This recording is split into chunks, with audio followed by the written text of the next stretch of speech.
Hi friends, welcome to daily life Tamil. இந்த வாரம் நம்ம சண்டே மார்க்கெட்டில் நம்ம போன வாரம் ஃபுல்லாக என்ன நடந்திருக்கு மார்க்கெட்லன்றதை பார்க்கலாம். தொடர்ந்து மார்க்கெட் இப்படியே ஒரு வாலட்டாலிட்டி மார்க்கெட்டாக தான் போயிட்டுருக்கு. லாஸ்ட் ஃப்ரைடேவும் அப்படி தான் இறங்கி முடிஞ்சிருக்கு. திங்கக்கிழமை 20ஆம் தேதி தான் ட்ரம்ப் பதவி இருக்கிறாரு. ஸோ அதுக்கப்புறம் நம்ம மார்க்கெட் இன்னும் எப்படி ஆகும் அப்படின்றதெல்லாம் நினச்சாலே கொஞ்சம் பயமாக தான் இருக்குது, என்ன நடக்கும் அப்படின்ட்டு. சரி, ஓகே, இதை பற்றி நம்ம பேசலாம். விவேக் சார் இருக்காரு. வணக்கம் சார். வணக்கம் மேடம். சார், இப்போ மார்க்கெட் நீங்கள் சொன்ன அப்படி தான் போயிட்டுருக்கு. நீங்கள் போன வாரம் பேசியிருந்தீங்க, வாலட்டாலிட்டி மார்க்கெட் தான் இருக்கும், இந்த வருஷமும் நம்ம பெருசாக எதுவும் எதிர்பார்க்க முடியாதுன்னு.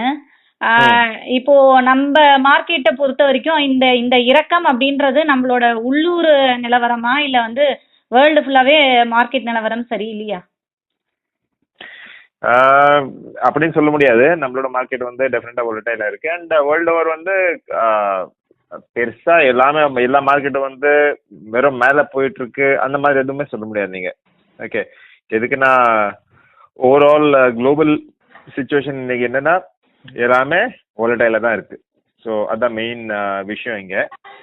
அண்ட் நம்மளோட மார்க்கெட் ஸ்பெஷலா அதிகமா வாலடைலா இருக்கு. எதுக்குன்னா நம்ம இது ஆல்ரெடி நம்ம பேசியிருக்கோம். ஒன்று ட்ரம்ப்போட இது வரும், ப்ளஸ் இந்தியன் மார்க்கெட்டில் வேல்யூவேஷன்ஸ் ரொம்ப அதிகமாக இருந்தது. ஸோ அதுக்காக அந்த கரெக்ஷன் இப்போ ஆல்ரெடி நம்ம பார்த்துட்டு இருக்கோம். ஓகே, அண்ட் ஃபர்தராக என்னன்னா சில விஷயங்கள் கொஞ்சம் மாறி இருக்கு. கொஞ்சம் ருப்பி டிப்ரிஷியேட் ஆயிருக்கு. அது அப்கோர்ஸ் சில செக்டருக்கு பெனிஃபிட்டாக இருக்கும், சிலதுக்கு இருக்காது. ஆனால் கொஞ்சம் எஃப்ஐஐ செல்லிங் கண்டினியூஸாக நம்ம மார்க்கெட்டில் போயிருக்கு. ஓகே, ஸோ ஒரு சமயத்தில் நம்ம சொல்லிட்டு இருப்போம்ல, எஃப்ஐஎஸ் வெறும் இந்தியாவில் வாங்கிட்டு தான் இருக்காங்க, அந்த மாதிரி இல்லை. எஃப்ஐஎஸ் இப்போ கூட லாஸ்ட் ஃபியூ மந்த்ஸாக கொஞ்சம் அதிகமாகவே செல்லிங் பண்ணியிருக்காங்க. அதுக்காக மார்க்கெட் வாலடைலாக இருக்கு. அண்ட் எஃப்ஐஐஸ் இந்த மாதிரி செல்லிங் வேற ஏதாவது வருஷத்துல ஒரு 10 years பிஃபோர் 20 years பிஃபோர் பண்ணிட்டு இருந்தா நம்ம மார்க்கெட்ல பயங்கரமா கீழே போயிருக்கும். எல்லாருக்கும் தெரியும், கொஞ்சம் வித்தாலே பயங்கரமா போகும். ஆனா இந்த டைம் எஃப்ஐஐ செல்லிங் பண்ண குவான்டிட்டி நீங்க கம்பேர் பண்ணியும் மார்க்கெட் கீழே போகிற பர்சன்டேஜ் நீங்க பாத்தீங்கன்னா ரொம்ப பெருசா கீழே போகல. ஸோ ரொம்ப நெகட்டிவா இப்போ எடுக்கக்கூடாது. அது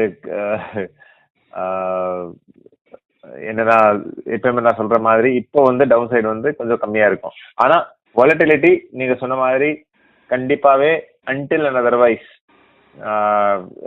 ட்ரம்ப் ஒரு 1 week to 10 days ஆஃபீஸ்ல இருந்து பிளஸ் நம்ம பட்ஜெட் வரும் 1ஆம் தேதி பிப்ரவரி. ஸோ அந்த பட்ஜெட் பார்த்துட்டு அதுக்கப்புறமா நம்மளோட மார்க்கெட் கொஞ்சம் ஸ்டேபிள் ஆகிறதுக்கு வாய்ப்பு இருக்கு. ஸோ அவ்வளோ வரைக்கும் வாலட்டிலிட்டி இருக்குமா? கண்டிப்பா இருந்துதான் செய்யும். ஸோ ஆனா லாஸ்ட் வீடியோல இதான் நான் சொன்னேன், டவுன் சைடு கம்மி, ஆனா மேல போறதுக்கும் இப்போ சான்சஸ் இருக்கு. ஸோ அதே மாதிரி மார்க்கெட்ல டைட் இருக்கு. 2-3 நாள் முன்னாடி ஒரு நல்ல பையிங் பார்த்தோம் 2 நாள். அதுக்கப்புறம் திடீர்னு திருப்பி செல்லிங் பார்த்துட்டு இருக்கோம். ஸோ இந்த சிச்சுவேஷன் கண்டிப்பா போயிட்டு தான் இருக்கும். எனக்கு தெரிஞ்சு இன்னும் போயிட்டு இருக்கும் அது. ஓகே சார், ஸோ இன்னும் போயிட்டு தான் இருக்கும் அப்படின்றீங்க. சரி சார், இப்போ இதெல்லாம் இப்போ ஒரு பக்கம் போய்கிட்டே இருக்கு. இப்போ நம்மளோட Q3 ரிசல்ட் எல்லாம் வந்துகிட்டு இருக்கு. இந்த ரிசல்ட்டோட இம்பேக்ட் கூட மார்க்கெட்ல ஏதாவது நெகட்டிவ் தாட்ஸ் இருக்கா, இல்ல ரிசல்ட் எல்லாம் நல்லா தான் வந்துட்டு இருக்கா சார்? சரி, ரிசல்ட்ஸ் இவ்வளவு வரைக்கும் ஓகே ரிசல்ட்டா தான் வந்திருக்கு. ஓகே, ரொம்ப பெருசா நெகட்டிவ் ரிசல்ட் எங்கேயுமே வரல. எதுக்குன்னா நீங்க இப்ப பாத்தீங்க ரிசல்ட் பொறுத்த வரைக்கும் ரிலையன்ஸோட ஓரளவுக்கு நல்லா வந்தது. இன்ஃபோசிஸ் ரிசல்ட் ஓரளவுக்கு நல்லா வந்திருக்கு. ஓகே, ஸோ நெகட்டிவ் பெருசா இல்லை. இவ்வளவு வரைக்கும் நிறைய பேர் என்ன நினைச்சிட்டு இருந்தாங்கன்னா ரிசல்ட் ரொம்ப மோசமா வரும். ஓகே, அது ஒரு சுச்சுவேஷன் இருந்தது.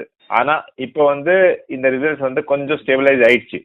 ஓகே, அதுக்கு தான் நான் திருப்பி சொன்னேன், டவுன் சைடு இன்வென்ட் கம்மி. ஸோ என்னன்னா எல்லாரும் மார்க்கெட்டுக்கு மேல நல்லா புல்லிஷா இருக்கும்போது, ஓகே, அந்த சமயத்துல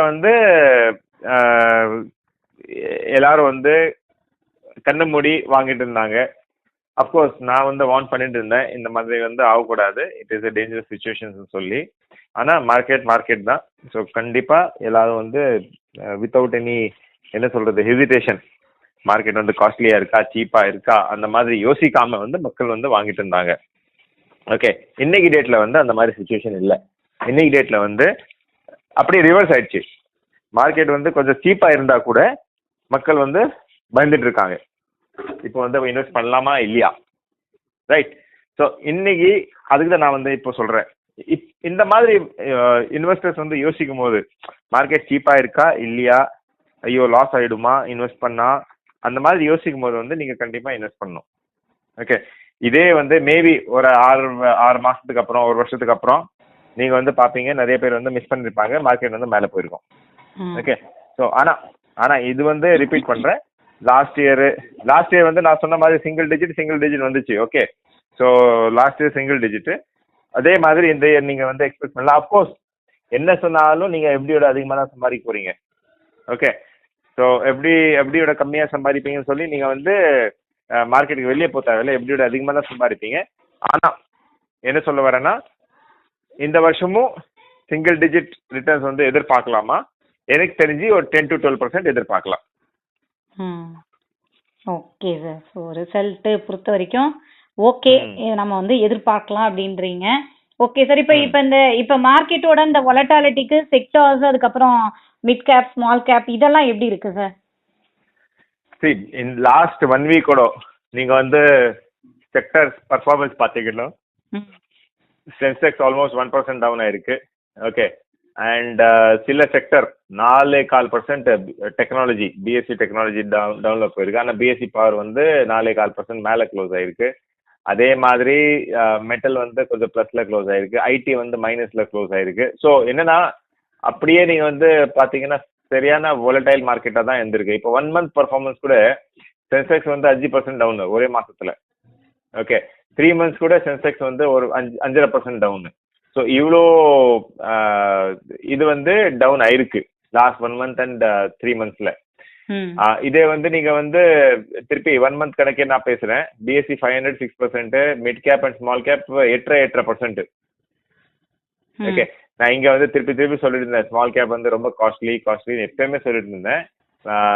லார்ஜ் கேப் வந்து கொஞ்சம் சீப்புன்னு சொல்லி. இப்போ லார்ஜ் கேப் 5% டவுன், அதை மற்றது வந்து 8.5% டவுன். ஸோ இதே வந்து உங்களுக்கு வந்து இப்போ சொல்லிட்டு இருக்கு எது வந்து நீங்க வாங்கியிருக்கணும், எது வந்து வாங்கியிருக்க கூடாதுன்னு சொல்லி. அதே ரியாலிட்டி வந்து 15% டவுனு. ஸோ இன்வென்ட் வந்து எனக்கு தெரிஞ்சு ரியாலிட்டி வந்து நீங்க ஃபோக்கஸ் பண்ணலாம். ரியாலிட்டி வந்து ரொம்ப மேலே போயிட்டு இருந்து சொல்லி ஒரு கரெக்ஷன் வந்து பார்த்தாச்சு. ஓகே, ஆனா இன்வென்ட் வந்து மேலே போறதுக்கு வாய்ப்பு இருக்கா? கண்டிப்பா ரிகவரி வரத்துக்கு சான்சஸ் இருக்கு. ஸோ நான் வந்து இன்னைக்கு கூட நான் ஃபோக்கஸ் என்ன பண்ணுவேன்னா, அதிகமாக கீழே போன செக்டர்ஸ் வந்து ரியாலிட்டி ஒன்று போயிருக்கு, பேங்கிங் அண்ட் ஃபைனான்ஷியல் கீழே வந்து போயிருக்கு, ஆல்மோஸ்ட் 9% கீழே போயிருக்கு. ஸோ இதெல்லாம் வந்து நீங்க ஷுவரா நீங்க வந்து ட்ராக் பண்ணி முதலீடு கூட செய்யலாம். இன்ஃபேக்ட் எஃப்எம்சிஜி கூட ஓரளவுக்கு வந்து அவுட் பர்ஃபார்ம் பண்ணிருக்கு லாஸ்ட் 1 monthல. ஸோ அதில் நான் வந்து கை வைக்க மாட்டேன். ஆனால் ஐடி இருக்கு, பேங்கிங் இருக்கு, ரியாலிட்டி இருக்கு, அண்ட் இன்வென்ட் வந்து நீங்க selected small cap and mid cap வந்து நீங்க கண்டிப்பா ட்ராக் பண்ணலாம் சொல்லுவாங்க. Okay sir. ஸோ இப்போ இந்த சுச்சுவேஷன்ல நீங்க வந்து உங்க கிளைண்ட்ஸுக்குலாம் வந்து இன்வெஸ்ட்மெண்ட் ஸ்டார்ட் பண்ணிருக்கீங்களா, இல்ல இப்போ எதுவும் பண்ணலையா, அதை பத்தியும் சொல்லுங்க சார். இல்ல, நான் வந்து இன்வெஸ்ட்மெண்ட் பண்றதுக்கு இப்போ ரெடி. இப்போ ரெடியா இருக்கீங்க? ஆமா, நான் வந்து ரெடியா இருக்கேன். ஸோ என்ன சொல்லுவேன்னா, பேசிக்கலி இவ்வளோ வரைக்கும் நிறைய பேர் வந்து பெருசா வந்து இன்வெஸ்ட்மெண்ட் பண்ணல. ஏன்னா நிறைய பேர் வந்து பயந்துட்டு வெயிட் பண்ணிட்டு இருந்தாங்க. ஓகே, ஆனா இப்போ வர கிளைண்ட்ஸ்க்கு வந்து நான் என்ன அட்வைஸ் பண்ணிட்டு இருக்கேன்னா, நீங்க வந்து எஸ்ஐபி மூலியமா பண்ணாம நீங்க வந்து லம்சமா கூட முதலீடு இப்போ செய்யலாம். ஓகே, ஸோ ரொம்ப கிளியரா சொல்றேன், லம்சமா கூட செய்யறதுக்கு நான் வந்து இப்போ ரெடி. Okay sir. ஸோ இப்போ உங்க கிளைண்ட்ஸுக்கு நீங்க வந்து ரெடியா தான் இருக்கீங்க இன்வெஸ்ட்மெண்ட் பண்ண. சரி சார். Okay sir. ஸோ இதுதான் இப்போ நம்ம வந்து இந்த திங்கட்கிழமைக்கு அப்புறம் வந்து ட்ரம்போட வேற என்ன இதெல்லாம் அனௌன்ஸ்மெண்ட் டக்குன்னு விடுறாரு அப்படின்றத பொறுத்து நம்ம மார்க்கெட் வந்து எப்படி வேணாலும் போகும் அப்படின்னு. கண்டிப்பா மேடம், ஏன்னா அவர் என்ன அனௌன்ஸ் பண்ணுவாருன்னு சொல்லி நமக்கு வந்து தெரியாது. ஆமா. ஓகே, ஸோ இப்போ என்னென்ன பண்ணுவாருன்னு தெரியாது. அண்ட் என்னென்ன அனௌன்ஸ்மெண்ட்ஸ் வந்து வரும் அதுவும் கூட தெரியாது.